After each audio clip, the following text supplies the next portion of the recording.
A day in my life as a 24 years old na nandito sa Bahamas. Hello guys! For today's video, may maikling vlog lang ako kasi nga sumaglit lang kami ngayon sa grocery shop para sa mga kailangan lang talaga namin. So, this time then is, syempre alam niyo naman nagpa-braid ako. So, this is my first time na lumabas. At alam mo yun, ma-feel yung hair ko. Kaya pagbigyan niyo na ako. So, ang kinuha ko lang talaga dito is yung mga kailangan lang like veg. Yun talaga kasi nga, meron kaming chicken and pork sa bahay pero wala kaming veg. Anong gagawin ko dun? Prito lahat? So, ang mga kinuha kong veg lang dyan, which is cabbage yan kasi favorite yan ng isa, cabbage and bell pepper. And hindi ko na sa inyo may isa-isa pero kinuha ko lang is mga veg. And naghanap ako ng oyster. Pero parang walang oyster here kaya ketchup na lang yung kinuha ko. Then tomorrow, pupunta na lang kami sa Filipino shop para makuha ko yung mga gusto ko like ingredients tulad ng magic sarap. Diyos ko po, iba ang pakiramdam ko kapag may magic sarap. Pakiramdam ko chef ako. Wow, kasi nga may magic. Anyway, yun nga, kumuha lang kami ng important. Then kumuha din ako ng gata kasi gusto ko mag Bicol Express tomorrow. Kasi nga bumili nga ako ng bagoong nung nakaraan kaya sabi ko, para matikman niya rin, 'di ba? Kailangan niya makatikim ng mga Pilipino para masanay siya. Tsaka, wala pa ako nalulutong Bahamian food pero maiintindihan niya na yan. Kasi nga, ang pagkain nila is more on, chicken. Ako kasi ayoko ng chicken talaga araw-araw. Hindi talaga ako mahilig. Mas gugustuhin ko ang isda. So, this time na rin is naghahanap ako ng deodorant ko. So, wala pala yun sa station dito, kaya nasa kabila. So, anyway, nakuha ko ngayon. Tapos, andito na rin kami. Babayaran na nga like what I said earlier, sakto lang at yung kailangan lang talaga yung kukunin ko.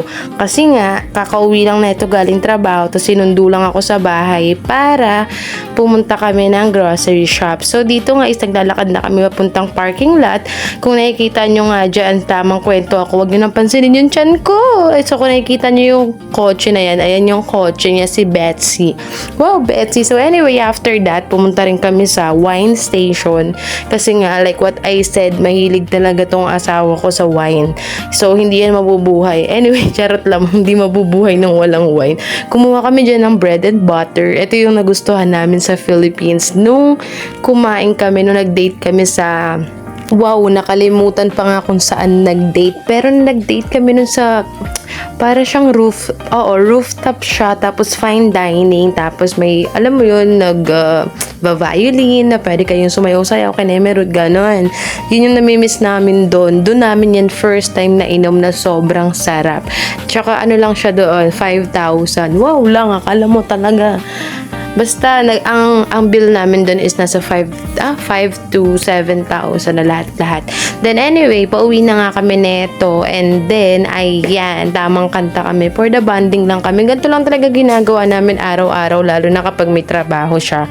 Syempre, 'di ba? Wala kaming time, di kami magkasama araw-araw. O, hayaan nyo na yan palang buhok ko dyan. Tinatakpan ko yan ba? Makita nyo yung kadiliman ng buhay ko. Wow!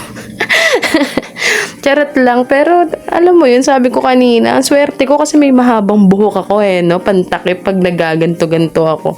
So anyway, sabi niya nga sa akin kanina niyan is parang lahat ng gantong vlog araw-araw is naninibago siya kasi first time niya magka-girlfriend, first time niya magka-partner na ganto na lagi nag-video. So this time is pumunta siya sa kabilang shop. May binili siya. So, sa itong shop na to, hindi niya ako sinasama dito. Ayaw niya ako pababain kasi ang daming lalaki dyan. Ano mo yun? Safety lang.